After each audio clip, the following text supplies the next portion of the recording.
Welcome to Seminole Sidelines. Happy Wednesday. Hope you're having a great week. It is graduation week at Florida State, and we've hit on a lot of topics in our months and years of doing Seminole Sidelines. I don't think we've done a lot that's academically centric, and there's maybe a reason for why this is an appropriate time of the year, and with some very, very encouraging APR numbers that have come out by the NCAA, not specific to Florida State, but by the NCAA. And when you talk about APR, you can get a little bit into the weeds, but I think we want to keep it very skinny, very general, but also explain to you why this is so important, specifically for Florida State football. So if you can see the crawl there, APR, a couple general terms. There are single-year scores. There are multi-year bundled scores. You do not want to fall below 930 because if you go below 930, the NCAA can ban you from the postseason. For example, a bowl game, a college football playoff game. Now, with the pandemic, APR has been kind of put on hold from a ban standpoint, but these are still very important numbers. 1,000 is the highest that any program can get on a single-year, 4-year scale.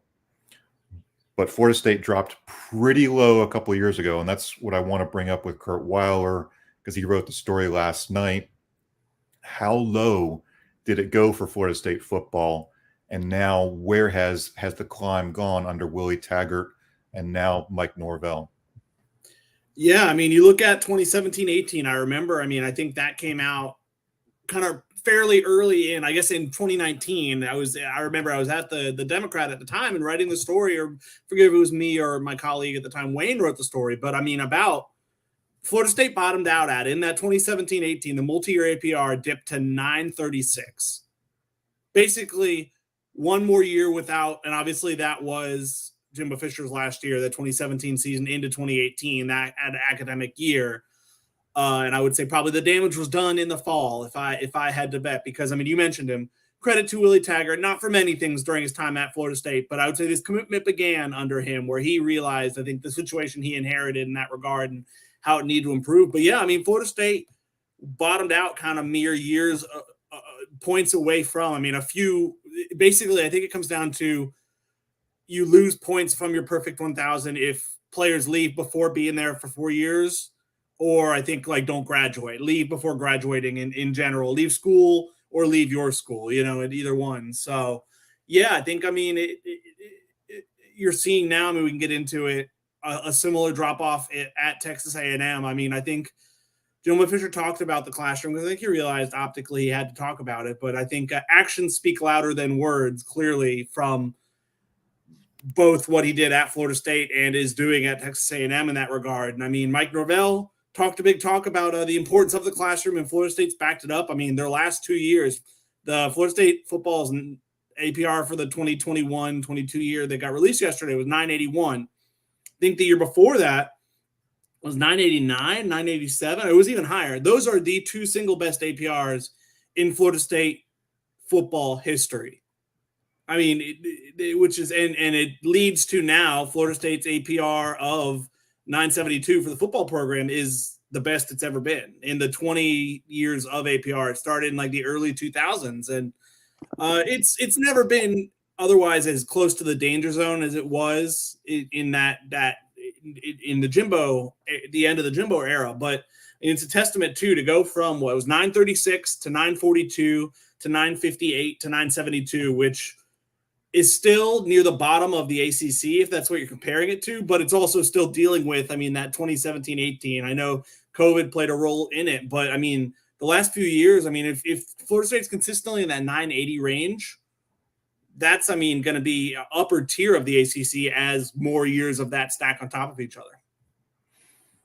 So these are some really important numbers, are worth mentioning just because this was critical. You have to show that you are putting forth great effort to ensure that student athletes go to school. I don't think that was a high priority in the Jimbo Fisher years. It could have been better. And these are things that we had heard from academic staff, professors around Florida State. Things got better under Willie Taggart. They got really, really, really good under Mike Norvell. He set a tone, a culture. Again, we talk a lot about Mike Norvell and that culture. I think it's work. We've seen Mike Norvell in those T-shirts for years and years now, but it is work on the field. It is work in the film room, being prepared. It is work in the classroom. I think it's not just lip service. A lot of coaches can talk about academics, and they can go on the recruiting trail and say to a mom or a dad, "Hey, we're going to do everything we can to get your young man a college degree while he works out on the football field." I don't feel like this is truly lip service from Mike Norvell, because his actions are backing up the importance of the big picture of developing young men, developing young football players. Um, Big signs of improvement. I think Jimbo Fisher still in a rough spot over at Texas A&M. That's going to be a part where he's going to have to improve that program candidly too. Some good numbers overall. I think we should mention Olympic sports. A lot of Olympic sports, not on a multi-year, have 1,000, but seeing many single-year 1,000 scores. Men's basketball, women's cross country, women's golf, softball, soccer, beach volleyball, women's swim and dive, women's tennis, indoor volleyball, women's basketball. So, I mean, shout out to all those sports for the hard work in the classroom, and really through transfers, they've been able to make a lot of those programs work. Yeah, we have the full list up on in my story on the website. Kind of has all the sports there for you of their single year for the 2021-22 year and the multi-year scores. Yeah, so again, we don't want to go too deep into the weeds here, because APR, once you get into what it is, it can get a little bit compliance-esque, and we're trying to stay away from that. But again, big picture, very, very encouraging for where Florida State football is going. I think we want to move over. Go ahead. Hard not to feel. I mean, the Mike got us. I know Mike regularly sends that. I'm sure he enjoys having the head coach with the same name, but it's hard not to especially feel that in a moment like this. I mean, it speaks to you. I knew the story was going to do well on social media, and it did, because, I mean, that's the news people want to hear. I mean, it would be one thing if, I mean, obviously the academics were improving and maybe the product wasn't there yet, but I mean, the strides that are being made, well, I mean, you're seeing the on-field product improve as well. I mean, it will be interesting. I mean, I'm sure will still be a focus. I don't expect things to change, but I mean, this, as the product now improves on the field, I mean, is when APR, I'm sure, gets tested a little more, because, I mean, so I'm interested to see how that goes. But at the same time, I don't really expect things to change, because, I mean, that is something that Mike Norvell cares about and considers when considering who he's bringing into his program. Yes, a great job in the classroom. Again, congrats to all the grads. I hope Mark Ziegler is resting his voice and getting ready for what will be a busy few days, Friday and Saturday, announcing all the names at the Donald L. Tucker Center. And of course, there will be some ceremonies for some athletes who can't make those ceremonies in person because they're playing games, whether it's baseball, softball, and all of that. Well, Florida State softball, I think we've enjoyed watching this team a ton. I think that's something that you can't say enough. It is fun to watch Florida State softball. They play another big one Wednesday night down in Gainesville. Again, you can watch it 6 p.m. on ESPNU. I think while a lot of us focus on these rivalry games, we should say, Kurt, this is a team that is one win away from yet another ACC regular season softball title. They can do that on Friday, as soon as Friday, at home against Louisville. Just your big picture thoughts on what this program has achieved this season in softball. It's been, I think, the Clearwater, there were a couple of hiccups early on in the year, but again, that's just part of the developmental process with where Lonnie Almeida takes this program each year. Yeah, I think, I mean, Lonnie looks at, I think, the bigger picture of it's more important to play those games and have those games helping your RPI than the wins losses at that point. I mean, she's always, been ahead of the curve with how she uses pitchers. And I think that's obviously going to make things tougher early in the season when, and that's definitely the time to kind of figure out, okay, well, who can I trust? But yeah, that's going to come with, Clearwater has always been historically a place they've done really well. I think this was, they lost twice. I think it was the most they'd ever lost there, but no doubt, I mean, the team came out of that the other side the better for it. And I mean, the ACC has gotten a lot tougher. I mean, they're gone are the days of a 30-0 ACC record that Florida State, or 24-0, however many they play, that Florida State softball put up easily with like maybe only a couple games decided by a few runs. I mean, this team coming in this weekend, Louisville, is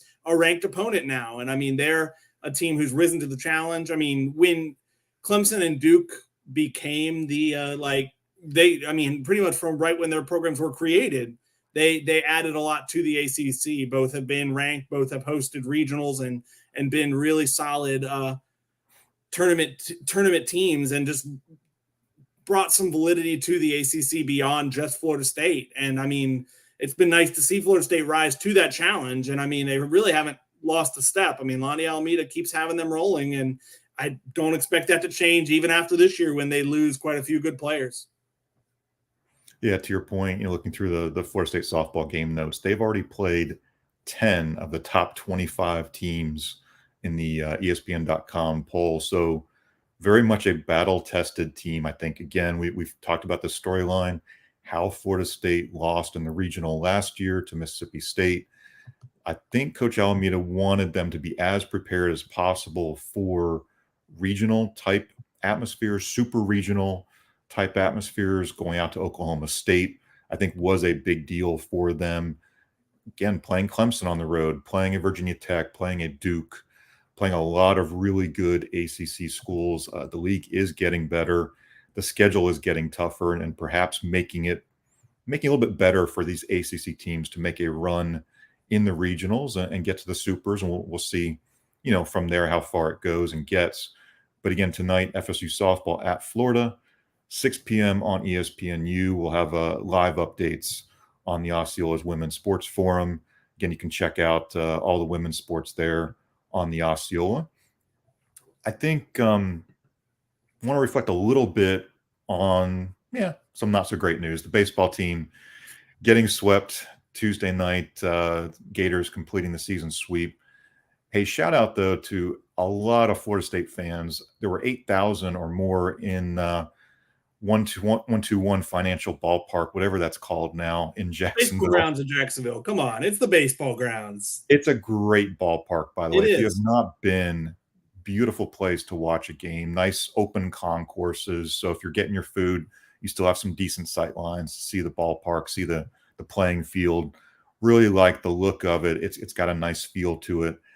Yes, there were more Florida fans in the end, but I thought the Florida State fans were very much vocal and there and engaged. And hey, when you've only won 15 games, that was, I think, cool to see a few faces who made that trip from Tallahassee, a bunch of faces from Jacksonville that I recognized too, just kind of walking around the ballpark. Bummer the game wasn't on TV. Bummer that a lot of people weren't able to enjoy it. I do think the storyline of, has this team quit? Has this team become not competitive? Was again proven wrong, especially when you fall behind early 4-0 before you even get a chance to go to the plate. A wild game when you lose both starters in the first inning. I'm not sure I've seen that all that often, even in the midweek games where you tend to throw an opener every now and then. A really wild night overall. Some things you didn't like to see from Florida State, left a lot of opportunities out there, runners in scoring position, just not executing after that first inning. Stranded the bases loaded, stranded 2 on in another situation. I thought there were too many strikeouts overall with runners on base or runners in scoring position. So those are some frustrating, I think, overall impressions of last night that maybe mirrored the season. But where do we go from here? We go on to the next series. It's Mercer on Friday, Kurt. Yeah, no, I mean, it's a testament to, I think, that Florida State team. I mean, say what you will about this season, it hasn't gone according to plan whatsoever. But compare the season they're having with the season Florida's having. I mean, Florida, one of the most talented teams in the country, definitely a team that has as good a chance as anyone, right there with LSU, right there with Wake Forest to win the national title.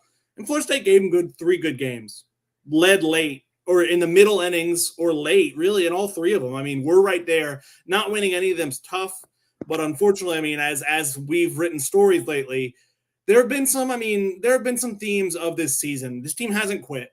But what this team has done far too often is get off to a strong offensive start and then fall flat when adversity hits. Inconsistent starting pitching, inability to kind of protect leads late because you don't have those bullpen arms that you can trust. I mean, so many themes have emerged, and pretty much all of them were on display again Tuesday night in Jacksonville. But I mean, I don't know. It's tough. It's not. I mean, the problem really is too. I mean, with how your pitching depth is, you didn't want to have to use the bullpen so heavily. I can't imagine. I mean, Andrew Armstrong threw a lot. He's not going to be available until maybe Sunday. I mean, he threw 3.34 innings, somewhere in that range. I mean, maybe he'll get it back for Saturday, but he's a guy they use a lot, who they had to use pretty heavily last night just because of how things worked out with Ben Barrett. But yeah, no, it's Mercer. I mean, on paper, it's a chance to feel decent about kind of winning your first weekend series in a while. I mean, it's normally a series where you're counting on winning at least 2, if not 3. It's harder to do that with this team, but maybe it's a chance. I mean, playing a less talented team 3 in a row is a chance, and doing it at home, it's a chance to kind of start feeling good about yourself for an extended period of time when you haven't been able to do that. Yeah, it's an interesting. This is the schedule that always seems to work out for Florida State in past years. You play a non-conference team on this weekend because of graduation weekend, because of exams. You tend to kind of back off the gas a little bit with the intensity. But Mercer's 28-17 and got some good wins under their belt. I think this is one where, look, you're pretty desperate as a Florida State baseball team to take at least 2 of the games to build some confidence. I know there are those of us out there in the world who believe in momentum, others who don't. I believe in confidence with college athletes. You really want that going into those last 2 ACC series. Look, Florida State doesn't have a good shot, very much a long shot to make it to the ACC tournament. They would have to come up with something crazy against Wake Forest and then on the road at Louisville just to get in the field. But I do think you're looking for some encouraging signs, some competitiveness. Who are the guys who you think you can ride with next year? Who's kind of bought into what Link Jarrett is coaching and teaching? That's what they're looking for this time of year. It's been nice to see. I mean, obviously, it was all front loaded last night, as it has been at times. There was more offensive production last night. I mean, Benny pointing out pitching period, not entirely, because there was a stretch there, I think, from about mid-March to about mid-April, where I don't think they scored more than 3 runs in any game. And it was a stretch of like 12, 15 games, somewhere in that period. I mean, it was way longer than it should be. This team has its problems. There's some positionlessness. I mean, where with guys having to maybe play in the outfield or in the infield, got places where aren't natural for them, where it's just not a natural fit, and they just kind of have to make it work because of the state of the roster. But yeah, I mean, the offense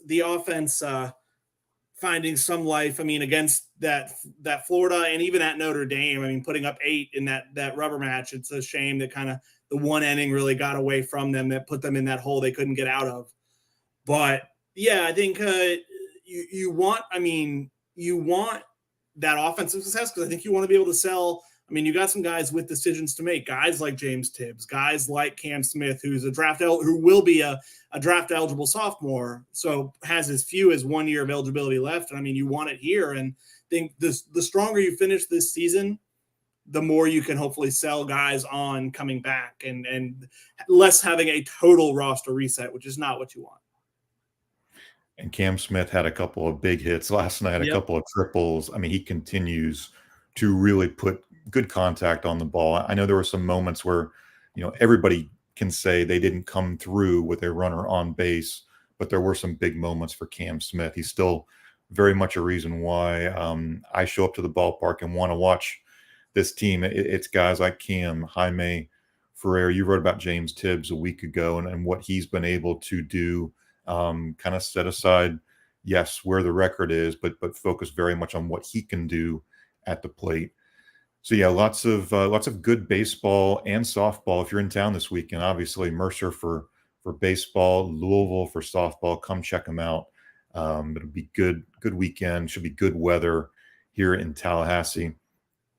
Okay, well, so I think to wrap up here, a little bit of recruiting updates. Charles Fishbein's doing a really cool series on our message board where he takes a look at some of the high school rosters, some of the best Power 5 and Group of 5 prospects among the 24, 25 classes, who is at various schools. He's mentioned, for example, Sanford Seminole and Miami Booker T. Washington.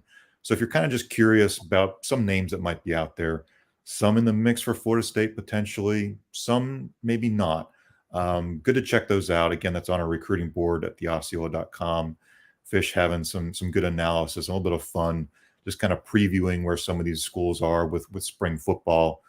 Of course, we'll hope to get out to some of these spring games for some of these FSU commitments and targets and kind of share our thoughts as we get to see them on the practice and the playing field in May.